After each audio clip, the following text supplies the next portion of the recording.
Hey there, subscribe to my channel, and also press this bell icon so you never miss any new updates, cause whenever we upload new video you will get a notification on your phone. You will hear a woman being interviewed by a market researcher in a health club about her membership of the club. First, you have some time to look at questions 1 to 5.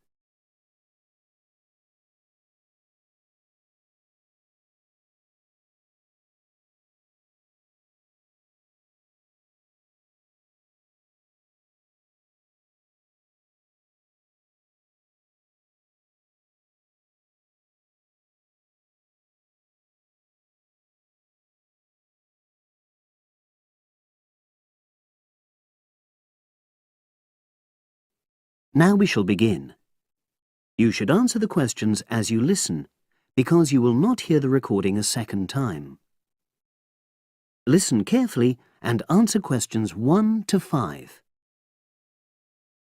Oh, excuse me. I wonder if you'd have the time to take part in some market research. What's it about? About this club and your experiences and opinions about being a member. It'll take less than 5 minutes. Oh, OK then, as long as it's quick. Can I start by taking your name? It's Selina Thompson. Is that Thompson? Yes. Okay, great. Thanks. And what do you do for a living? Well, I'm an accountant, but I'm between jobs at the moment. I understand. But that's the job I'll put down on the form. And would you mind my asking which age group you fall into? Below 30, 31 to 50, and above? Over 50, I think we can safely say. Great, thanks. And which type of membership do you have? Sorry, I'm not sure what you mean. Do you mean how long? No, is it a single-person membership? Oh, right, no, it's a family membership. Thanks. And how long have you been a member? Ooh, let me see. I was certainly here 5 years ago, and it was probably 2 to 3 years more than that. Shall I put down 8? Oh, I remember now. It's 9, definitely. Sorry. No problem. I've got that. And the last question in this first part is, what brought you to the club? Sorry? How did you find out about the club? Did you see any ads? Well, I did actually, but I have to say I wasn't really attracted to the club because of that. It was through word of mouth. So you were recommended by a friend? Actually, my doctor. I'd been suffering from high blood pressure, and he said the club was very supportive of people with that condition, so I signed up. Great, thanks. Before you hear the rest of the conversation, you have some time to look at questions 6 to 10.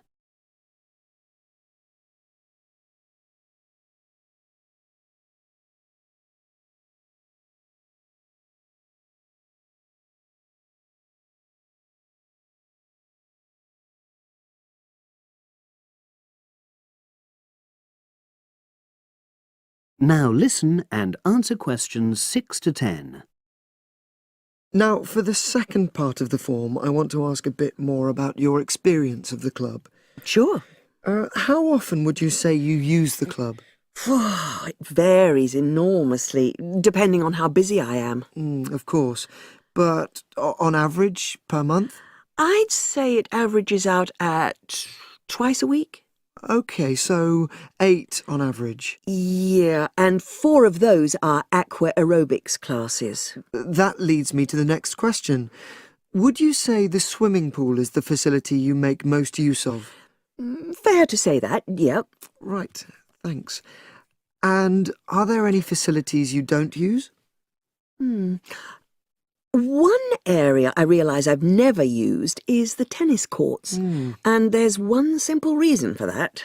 You don't play tennis? Actually, I'm not bad at it. Oh. It's that I'm not happy having to pay extra for that privilege. Oh, right. I've made a note of that. Thanks. Now, in the last section, are there any suggestions or recommendations you have for improvements to the club?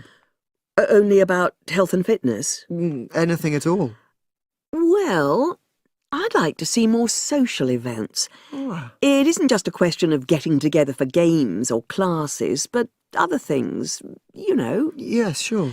And another thing that I was thinking, when I had my yoga class in the gym last night, we were all sweltering in the heat, was that I think they should put in, well, you know... air conditioning. That's exactly what I mean. The rooms are really light and well designed, but they do need proper installations. Sure. Well, I've made a note of that. Good. So, is there anything else you'd like to suggest? About quality of service, for example? Oh, everyone's very nice here. They couldn't be more friendly and helpful. Oh, but I tell you what, it's a shame the restaurant isn't open in the evening on Saturday, and Sunday as well, for that matter. Oh. So the club should... open it later on those days. OK. Well, thank you very much. That's all the questions I have.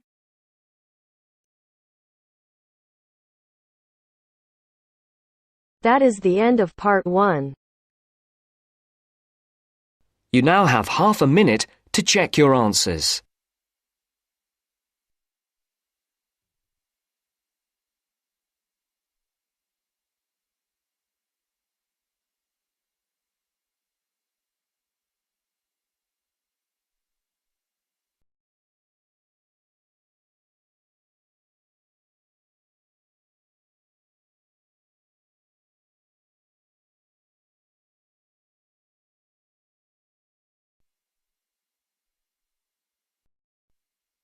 Now turns to part 2. Part 2. Listen to the guided tour commentary and answer questions 11 to 20.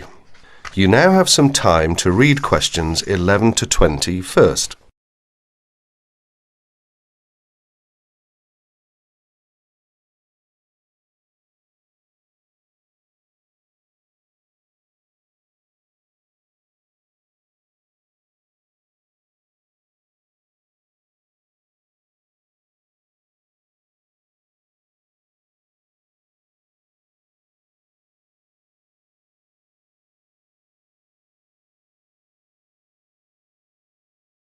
Welcome to the library tour.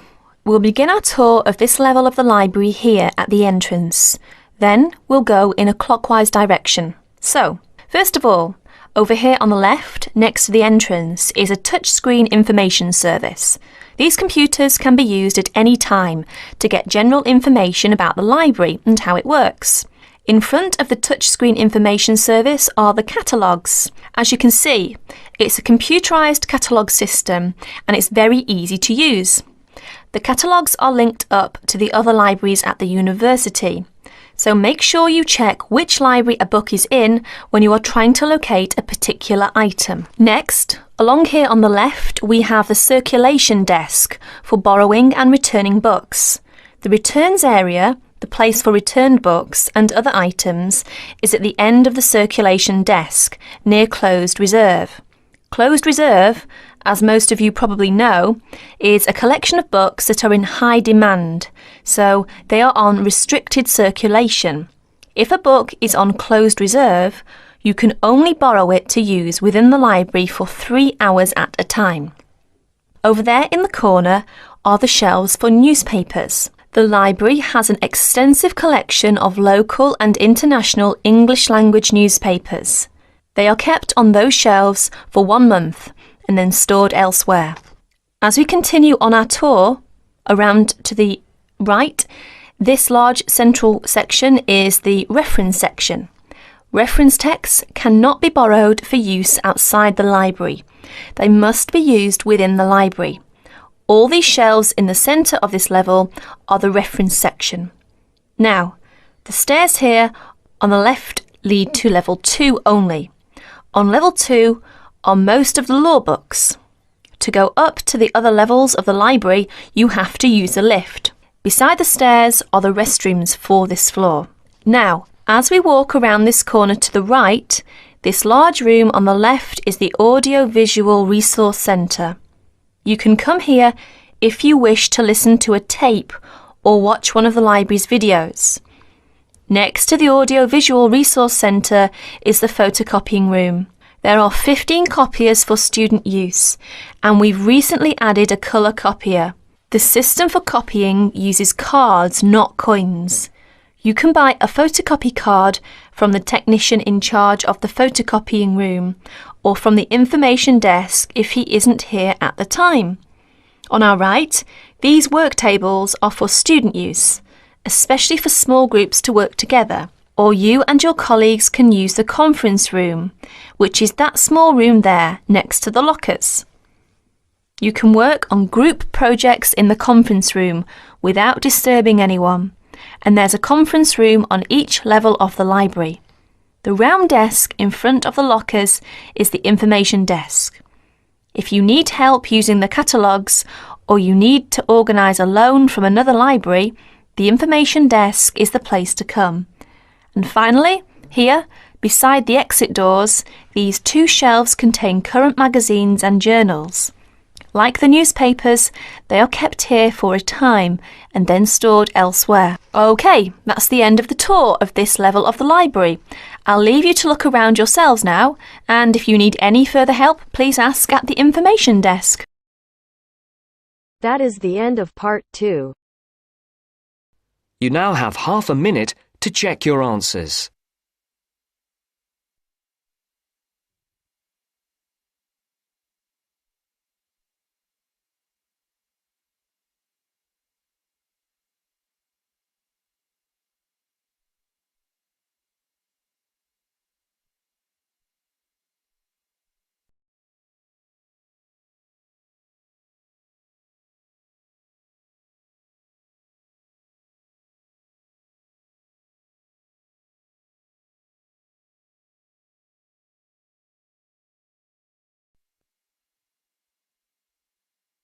Now turns to part 3. Part 3.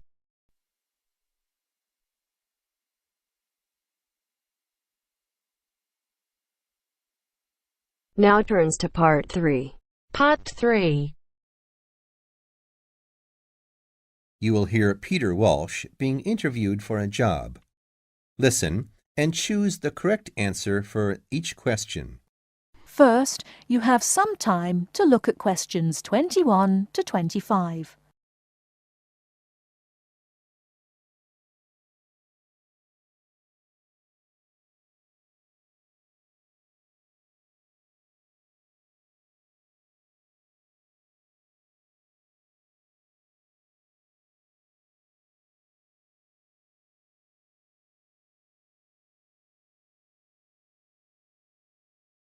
Now, listen carefully and answer questions 21 to 25.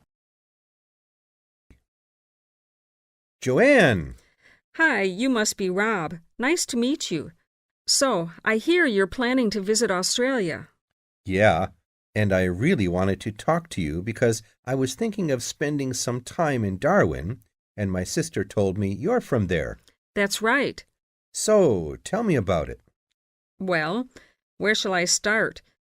Well, Darwin's in what they call the top end, because it's right up at the northern end of Australia, and it's quite different from the rest of Australia in terms of cultural influences.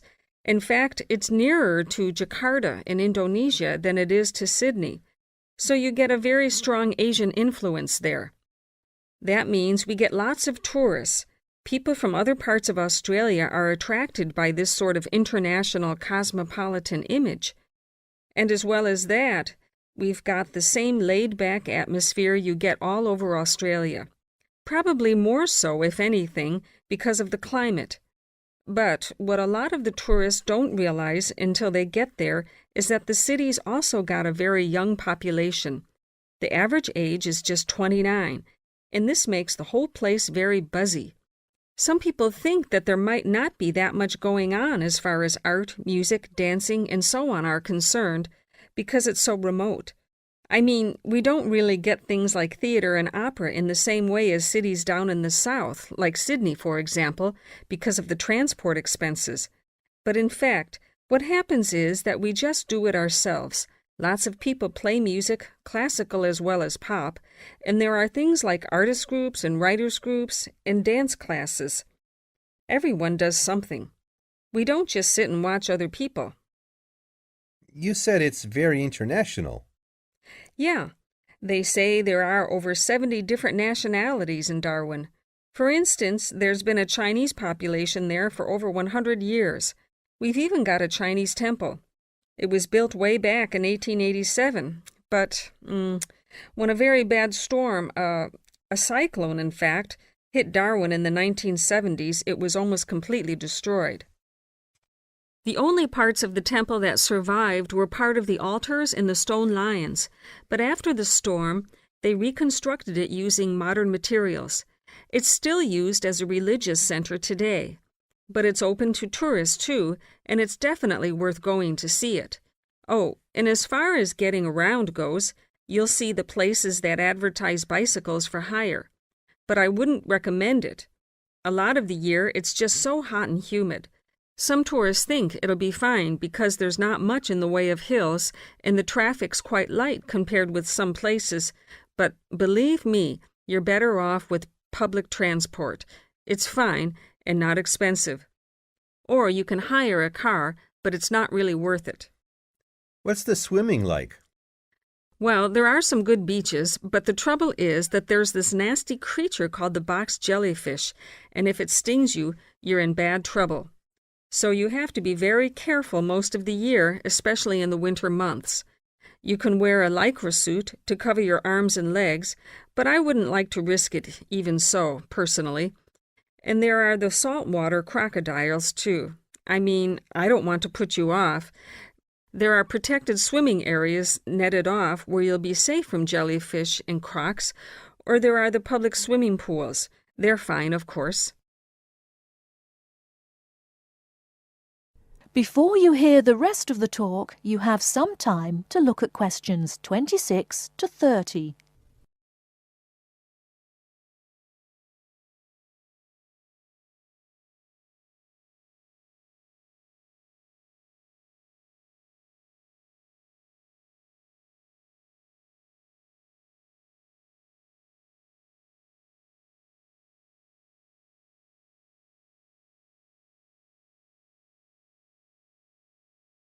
Now listen and answer questions 26 to 30. And answer the questions. Please sit down, Mr. Walsh. My name's Jane Swain, and I'm the personnel manager. Hello, how do you do?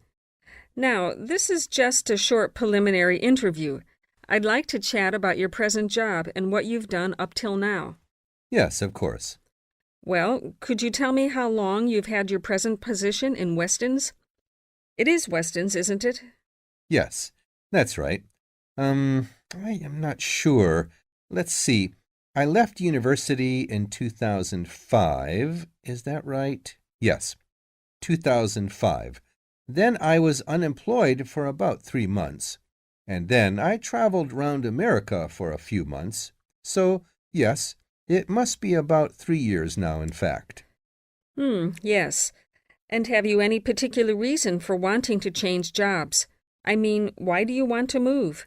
Well, I actually like my present job and still find it interesting and stimulating.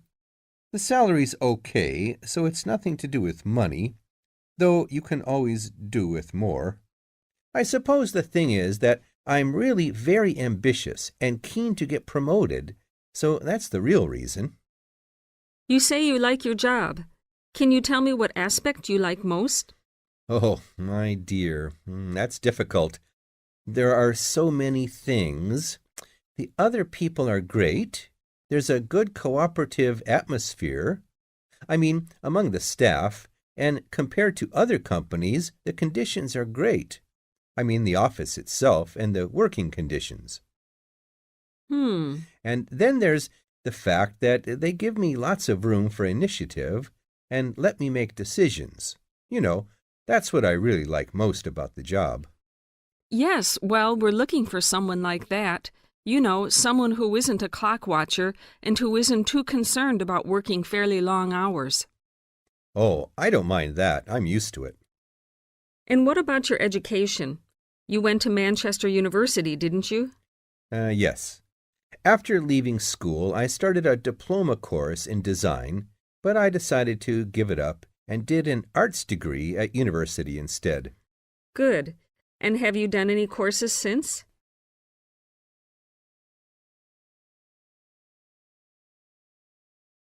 That is the end of part 3. You now have half a minute to check your answers.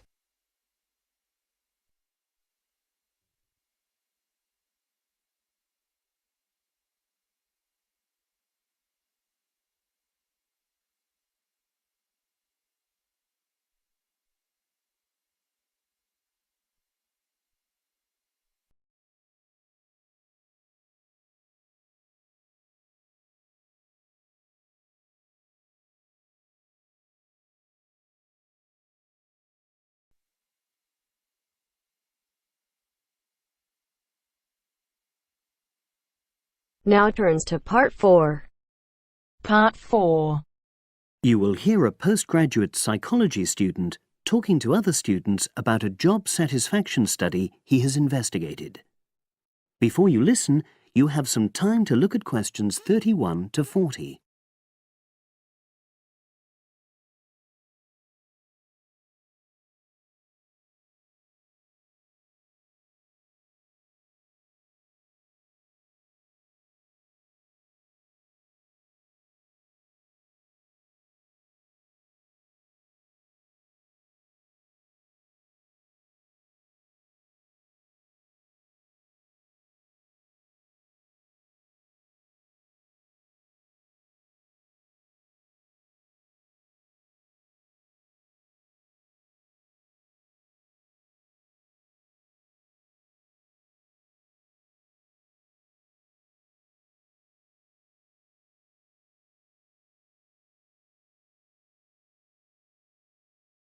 Now listen and answer questions 31 to 40.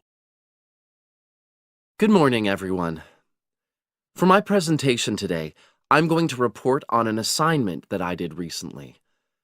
My brief was to analyze the methods used in a small study about job satisfaction and then to make recommendations for future studies of a similar kind. The study that I looked at had investigated the relationship between differences in gender and differences in working hours and levels of job satisfaction amongst workers. For this purpose, employees at a call center had been asked to complete a questionnaire about their work. I'll summarize the findings of that study briefly now. First of all, female full-time workers reported slightly higher levels of job satisfaction than male full-time workers. Secondly, female part-time workers reported slightly higher levels of satisfaction than female full-time ones did. On the other hand, male part-time workers experienced slightly less job satisfaction than male full-time workers. But although these results seemed interesting and capable of being explained, perhaps the most important thing to mention here is that in statistical terms, they were inconclusive.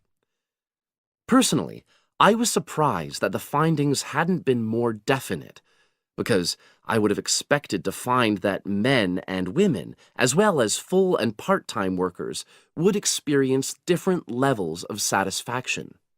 So I then looked more carefully at the methodology employed by the researchers to see where there may have been problems.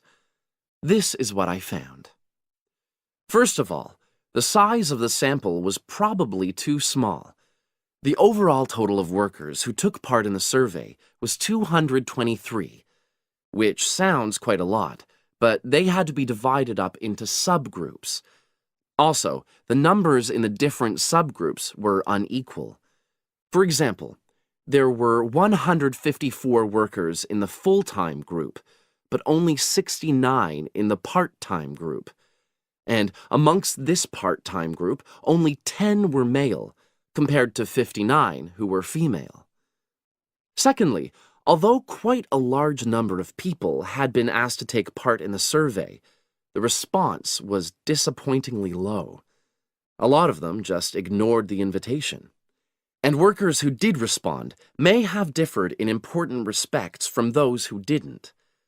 Thirdly, as the questionnaires had been posted to the call center for distribution, the researchers had had very limited control over the conditions in which participants completed them. For instance, their responses to questions may have been influenced by the views of their colleagues. All these problems may have biased the results. In the last part of my assignment, I made recommendations for a similar study, attempting to remove the problems that I've just mentioned. Firstly, a much larger sample should be targeted, and care should be taken to ensure that equal numbers of both genders and both full and part-time workers are surveyed. Secondly, the researchers should ensure that they are present to administer the questionnaires to the workers themselves. And should they require the workers to complete the questionnaire under supervised conditions so that the possibility of influence from other colleagues is eliminated.